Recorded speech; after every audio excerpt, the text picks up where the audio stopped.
Teolog Belanda Herman Bavinck mengatakan, dalam kitab suci, suatu nama merupakan suatu penggambaran dari pribadi yang memakainya. Suatu nama merupakan suatu petunjuk dari pemakainya. Suatu panggilan yang sesuai dengan sifat yang ia nyatakan, dengan mana dia bisa dikenal. Di dalam kitab suci, nama-nama Allah adalah penyataan dirinya. Hanya Allah yang dapat menamai dirinya sendiri. Namanya adalah sama dengan kesempurnaan-kesempurnaan yang ia perlihatkan di dalam dan kepada dunia. Dia membuat dirinya diketahui oleh umatnya melalui nama-nama dirinya. Allah yang dinyatakan di dalam Alkitab itu mempunyai banyak nama, baik di dalam Perjanjian Baru maupun juga Perjanjian Lama. Tapi mengapa sampai Allah menyatakan dirinya dalam begitu banyak nama? Sebenarnya nama-nama itu mengandung pengertian-pengertian yang menyatakan sifat-sifat Allah. Dan karenanya kalau kita memahami nama-nama Allah, maka kita akan memahami sifat-sifatnya. Atau dengan kata lain, jikalau kita ingin memahami sifat-sifat Allah, maka kita perlu mengetahui nama-nama yang dinyatakan kitab suci tentang Allah kepada kita. Kalau kita mempunyai kesulitan-kesulitan di dalam memahami Allah, itu tidak berarti bahwa Allah itu konsep tentang Allah tidak benar. Pemahaman-pemahaman kita lah tentang Allah lah yang harus dibenahi. Ya.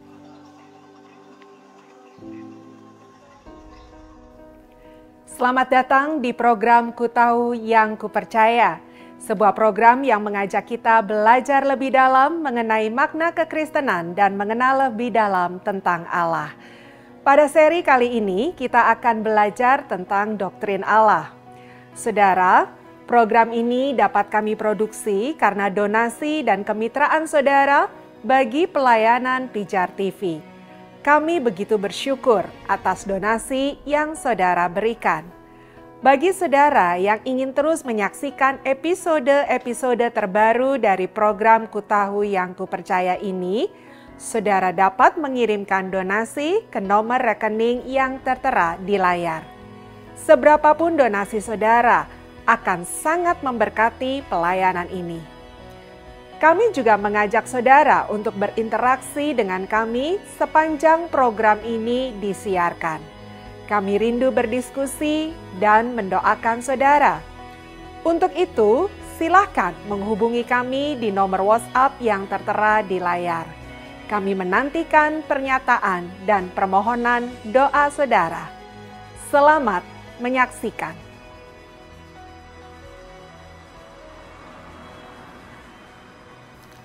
Ya, shalom.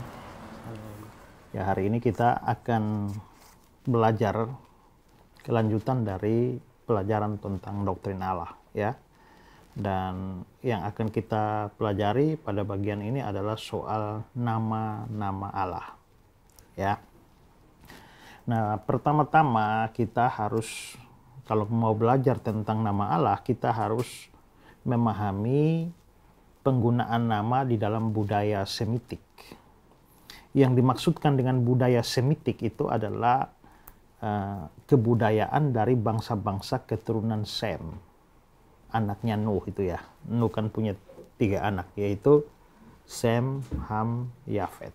Nah, Alkitab berkata bahwa mereka mempunyai bahasa sendiri, bangsa sendiri. Jadi ada bangsa-bangsa keturunan Yafet, ya, Yafetik, ada yang dari Ham, Hamitik, dan ada dari Sem, itu Semitik. Nah, dari Sem itulah yang bangsa-bangsa keturunan di sekitar wilayah Timur Tengah. Jadi Israel, Arab, nah Ibrani, itu semua adalah rumpun bangsa Semitik. Nah, kalau kita bicara tentang ini, maka kita akan melihat kontras yang cukup besar antara kebudayaan kita di tempat ini, di Indonesia, di Timur, itu kita mempunyai kebudayaan yang berbeda, terutama di dalam hal pemberian nama. Nah, ada seorang penulis pada masa lampau yang namanya Dr. Abineno. Nah, dia pernah dalam bukunya, waktu dia bahas tentang doa Bapa Kami, dia bahas nama ini, dia mengatakan seperti ini. Nama-nama yang kita pakai umumnya kita ambil alih dari nama-nama nenek moyang kita atau kita pilih sendiri dari nama-nama yang kita ketahui dan kita tempelkan begitu saja seperti etiket pada anak-anak kita tanpa bertanya apakah nama-nama itu cocok untuk mereka atau tidak. Nah, betul seperti yang dikatakan Nabi Neno itu, bahwa memang di dalam kebudayaan kita kalau kita memberi nama orang, ya, itu ya biasanya hanya sekedar sebuah sebutan saja pada nama anak. Orang memberikan nama kepada anak itu ya suka-suka dia aja. Ada yang memberikan nama anak itu dari nenek moyang dia. Jadi kalau ya kakek moyang dia bernama Yosef, ya sudah anak-anaknya dikasih nama Yosef. Nah, ya, atau Mesak ya dikasih nama Mesak gitu ya. Kadang-kadang juga dalam kebudayaan kita bisa, dan banyak terjadi, orang memberi nama anaknya sesuai dengan bulan lahir. Kalau dia lahir bulan Januari, nah anaknya dikasih nama Januar. Lahir bulan Februari, Feby. Lahir bulan Maret, Marce. Ya. Lahir bulan April, apa? Aprilia. Lahir bulan Mei, ya Mei. Ada Juni, itu lahir bulan Juni. Ada Juli, lahir bulan Juli. Ada Agustinus, Agustina, itu biasa lahir bulan Agustus. Sepri, lahir bulan September. Kalau Oktober? Oktavianus, Oktaviana, November, Novi, Desember, Desi. Nah, itu biasa orang kasih nama anak berdasarkan bulan kelahirannya, ya. Atau juga ada orang yang memberi nama anak sesuai dengan peristiwa yang terjadi pada waktu anak itu lahir, ya. Ada orang yang anaknya lahir laki-laki. Karena laki-laki di Jawa tuh dikasih nama Perjaka, Perjoko, jadi Joko. Karena lahirnya pas ada bulan purnama, jadi anaknya dikasih nama Joko Purnomo. Itu artinya anak laki-laki yang lahir pada bulan purnama. Ya, dan masih banyak contoh-contoh seperti itu. Saya pernah ketemu orang namanya Natalia. Kenapa? Karena lahir pas hari Natal. Nah, maka dikasih nama Natalia. Bahkan ada juga orang-orang yang namanya aneh-aneh itu. Jas hujan. Itu karena pas ya dia lahir itu lagi kehujanan, maka dikasih nama jas hujan, ya. Dan macam-macam di dalam kebudayaan kita. Kamu nama siapa? Andi. Bagaimana orang Alor bisa nama Andi? Karena lahirnya bulan Agustus. Bagaimana Agustus kok jadi Andi? Harusnya kamu nama Agus tuh, baru cocok tuh ya. Ya. Nah, jadi kita bisa saja dalam kebudayaan kita tuh macam-macam. Tapi itu berbeda dengan kebudayaan Semitik yang saya sebut tadi. Ya, di dalam kebudayaan Semitik itu tidak ada nama yang tidak punya arti atau makna tertentu yang biasanya berisi harapan, biasanya berisi doa, atau juga berisi gambaran tentang pemilik nama itu. Ya, pemilik nama itu seperti apa, menggambarkan sifat-sifatnya, itu sifat-sifat atau orangnya itu digambarkan lewat nama yang dia pakai atau nama yang dia kenakan. Ya, coba kita melihat komentar dari Herman Bavinck. Dalam kitab suci, suatu nama merupakan suatu penggambaran dari pribadi yang memakainya. Suatu nama merupakan suatu petunjuk dari pemakainya, suatu panggilan sesuai dengan sifat yang ia nyatakan dan dengan mana ia bisa dikenal. Nah, kalau begitu seperti kata Bavinck bahwa nama itu menyatakan orangnya. Ya, nama bukan sekedar label seperti kata Abineno tadi. Nama bukan hanya sekedar sebutan atau sapaan. Tapi nama itu menyatakan diri, menyatakan orangnya. Dan itu kita bisa lihat dalam beberapa fakta. Misalnya, seseorang sudah dikasih nama ini. Tapi begitu orangnya berubah, ya, atau ada sesuatu yang berubah di dalam hidup orang itu, maka namanya juga diubah. Ya, contohnya adalah Ya, orang yang namanya Abram. Nah, orang yang namanya Abram, tapi karena terjadi sesuatu di dalam hidupnya, maka dia namanya diubah dari Abram menjadi Abraham. Coba tolong kamu baca Kejadian 17 ayat 5. Kejadian 17 ayat 5, karena itu namamu bukan lagi Abram, melainkan Abraham, karena engkau telah kutetapkan menjadi bapa sejumlah besar bangsa. Ya, jadi lihat ya, begitu orang ini yang bernama Abram ini ditetapkan menjadi bapa sejumlah besar bangsa, maka namanya diubah. Karena Abram sudah tidak cocok. Abraham lebih cocok karena nama Abraham itu artinya bapa dari banyak orang. Maka namanya diubah dari Abram menjadi Abraham. Jadi begitu ada sesuatu dalam diri orang berubah, namanya juga ikut diubah. Ya. Contoh lain, ini tentang Yakub. Coba kamu baca Kejadian 32 ayat 28. Lalu kata orang itu, namamu tidak akan disebutkan lagi Yakub, tetapi Israel, sebab engkau telah bergumul melawan Allah dan manusia, dan engkau menang. Ya, jadi dia namanya Yakub. Tapi karena dia ada dalam sebuah pergumulan yang ceritanya dalam Kejadian pasal 32 itu, sehingga akhirnya dalam pergumulan itu dia menang. Sehingga namanya diubah menjadi Israel, yang artinya Allah berjuang atau Allah berusaha, atau dalam bentuk kata benda itu artinya pejuang Allah. Ya. Nah, ada perubahan. Juga contoh lain misalnya Yosua. Coba baca Bilangan 13 ayat 16. Itulah nama orang-orang yang disuruh Musa untuk mengintai negeri itu, dan Musa menamai Hosea bin Nun itu Yosua. Musa menamai Hosea bin Nun itu Yosua. Jadi sebenarnya nama asli dari Yosua itu adalah Hosea. Ya. Tapi namanya diubah menjadi Yosua. Ya. Lalu Rut pasal 1 ayat 20. Tetapi ia berkata kepada mereka, janganlah sebutkan aku Naomi, sebutkanlah aku Mara, sebab yang Maha Kuasa telah melakukan banyak yang pahit kepadaku. Ya, ini cerita tentang keluarga Elimelek. Elimelek dengan istrinya Naomi, dengan dua anak Kilion dan Maklon, kelaparan di Bethlehem. Mereka tinggalkan Bethlehem, pergi ke tanah Moab. Sampai di sana mati semua, Elimelek sama dua anaknya mati. Naomi sendiri pulang dengan menantunya Ruth itu. Lalu dia bilang, ya jangan sebut aku Naomi, jangan panggil aku Naomi, sebutkan aku Mara. Maksudnya panggil aku Mara. Kenapa? Yang Maha Kuasa telah melakukan banyak yang pahit kepadaku. Hidupnya tuh pahit. Nah, Mara, ingat mata air di Mara itu pahit. Dari Mara itu maka nama Mara itu artinya pahit. Dari Mara itu turunkan Maria. Ya, jadi Maria itu artinya pahit. Ya, jadi kita bisa lihat memang ada perubahan nama. Lalu juga Simon menjadi Kefas atau Petrus di Yohanes 1 ayat 42.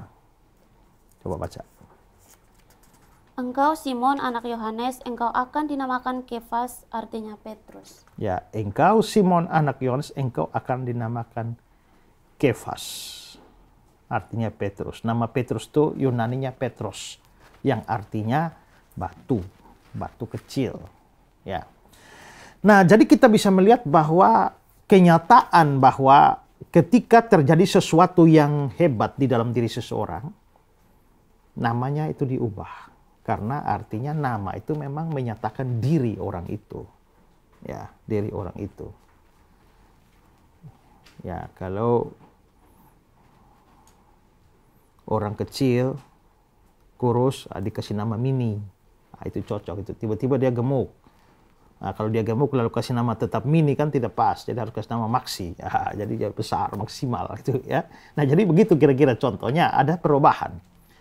Bahwa nama itu juga menyatakan diri orang itu juga nampak lewat Tuhan kita Yesus Kristus. Waktu dia dilahirkan, dia diberi nama Yesus itu bukan hanya asal-asalan dikasih nama Yesus, itu nama yang mempunyai arti. Coba baca Matius 1 ayat 21. Ia akan melahirkan anak laki-laki dan engkau akan menamakan dia Yesus, karena dialah yang akan menyelamatkan umatnya dari dosa mereka. Ya, dia diberi nama Yesus karena dia yang akan menyelamatkan umatnya dari dosa.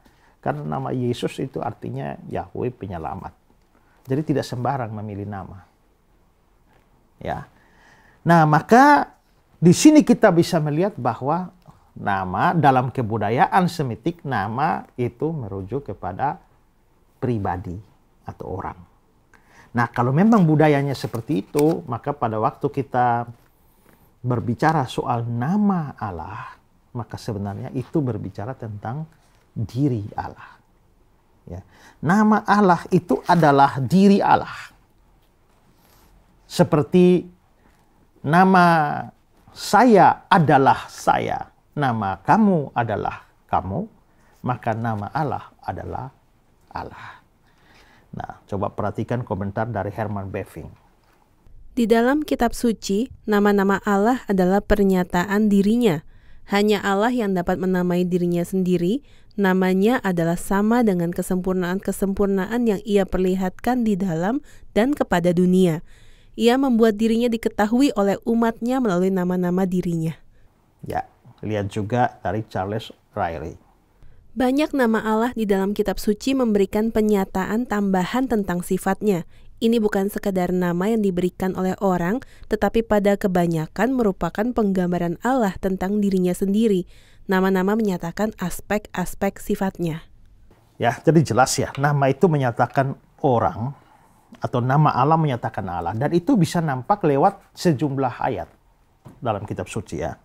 Misalnya Mazmur 119 ayat yang ke-9. Dikirimnya kebebasan kepada umatnya, diperintahkannya supaya perjanjiannya itu untuk selama-lamanya. Namanya kudus dan dahsyat. Nah, dikatakan namanya kudus dan dahsyat. Sebenarnya yang kudus dan dahsyat itu adalah pribadi Allah. Tapi dikatakan bukan bilang pribadi atau diri Allah kudus dan dahsyat, tapi namanya kudus dan dahsyat. Mazmur 20 ayat 2. Kiranya Tuhan menjawab engkau pada waktu kesesakan. Kiranya nama Allah Yakub membentengi engkau. Nah, kiranya nama Allah Yakub membentengi engkau. Yang membentengi itu sebenarnya Allah. Tapi tidak dibilang diri Allah, pribadi Allah, tapi nama Allah Yakub. Karena nama Allah itu Allah. Ya. Amsal 18 ayat yang ke-10. Nama Tuhan adalah menara yang kuat. Kesanalah orang benar berlari dan ia menjadi selamat. Nama Tuhan adalah menara yang kuat. Sebenarnya yang menara kuat itu nama Tuhan atau Tuhan? Ya Tuhan, tapi dibilang nama Tuhan. Ya, Yesaya 56 ayat 6. Dan orang-orang asing yang menggabungkan diri kepada Tuhan untuk melayani Dia, untuk mengasihi nama Tuhan, dan untuk menjadi hamba-hambanya. Ada mengasihi nama Tuhan. Yeremia 23 ayat 27 ada melupakan namaku. Jadi bisa mengasihi dan melupakan. Nah ini bukan berarti ya kalau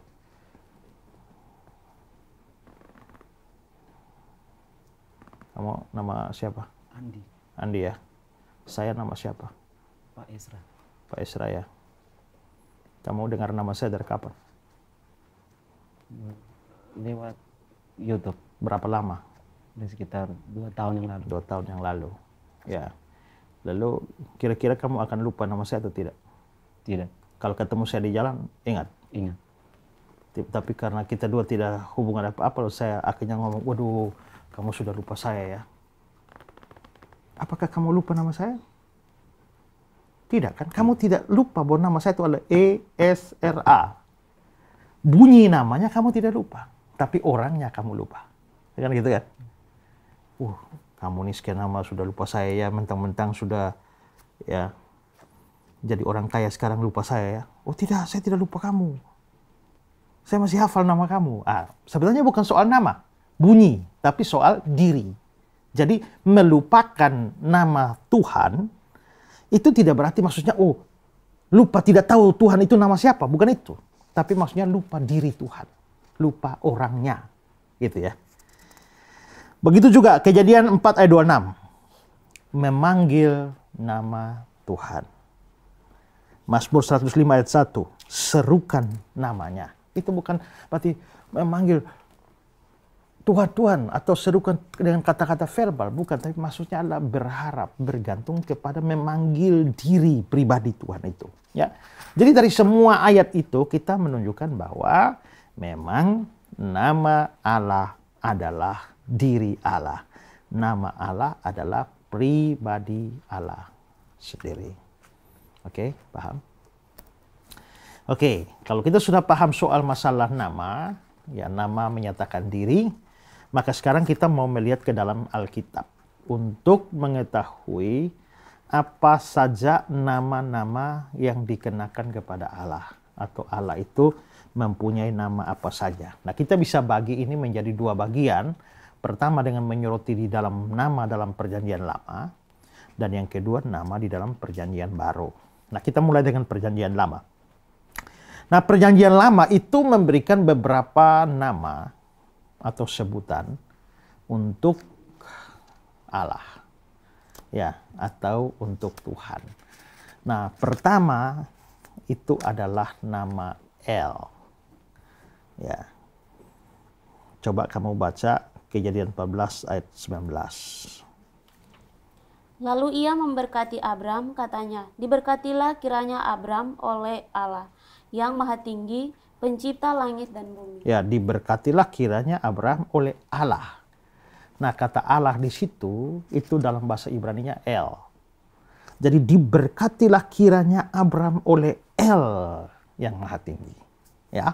Nah, maka El ini adalah salah satu dari nama dari Allah. Makanya kita ada istilah Betel, Bet-El, Bet. Dalam bahasa Arabnya bait, Bait-El, rumah. Bethlehem, lehem itu roti, Bet itu rumah. Jadi Bethlehem itu artinya rumah roti. Bet-El itu artinya rumah Allah, ya, atau Daniel. Ya, Daniel itu artinya Allah adalah hakimku, ya, atau Elimelek. Nah, ada El di situ. Melek itu raja. El, maka Elimelek itu Allah adalah raja. Jadi El itu adalah nama. Dan itu kalau diterjemahkan ke Indonesia ya Allah juga. Ya. Nah, ini merupakan El, ini merupakan nama yang paling sederhana di dalam Perjanjian Lama. Itu diturunkan dari kata Ibrani ul yang artinya yang pertama, atau bisa juga kuat berkuasa. Ya, di dalam International Standard Bible Encyclopedia. Mengenal Allah dengan nama pribadinya adalah salah satu hak istimewa bagi para pengikut Kristus. Kata Allah ditemukan di seluruh Alkitab.